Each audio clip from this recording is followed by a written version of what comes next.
ታረ ና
እናመሰግናለን እንግዲህ በዚህ አመት እንደ ሰሜን ወሎ ዞን አጠቃላይ በመስኖም በበልግም ተደምሮ አንድ ላይ 26000 ሄክታር የበጋ ስንዴ እናለማል ብለን ነው በቅድ ዘር እየሰራን ያለነው።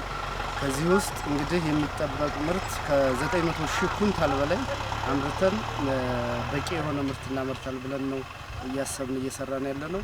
እንግዲህ ይሄንም ለማድረግ ቀድመን መጀመር መቻል አለብን። በተለይ ቆላማ አካባቢ ላይ ሙቀቱ እየጨመረ ከመጣ ለስንዴ ምርታማነት አሉታዊ ተጽዕኖ ስላለው ቀድመን መጀመር መቻል አለብን። ዛሬ አጠቃላይ የሰሜን ወሎ ዞን እንደ ዞን የስንዴ ዘር መርሃ ግብራችንን እዚህ ራያ ላይ ጀምረናል፣ እዚህ አራዶም ቀበሌ። ስለዚህ ይሄ የሚታየው ቀበሌ እንግዲህ ይሄ ሰብሉ እየተነሳም እየሰፋ የሚሄድ ክላስተር ነው።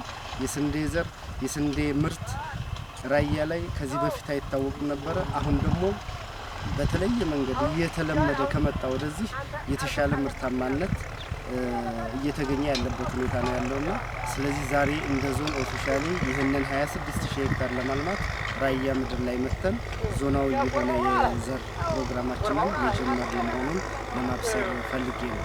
መልካም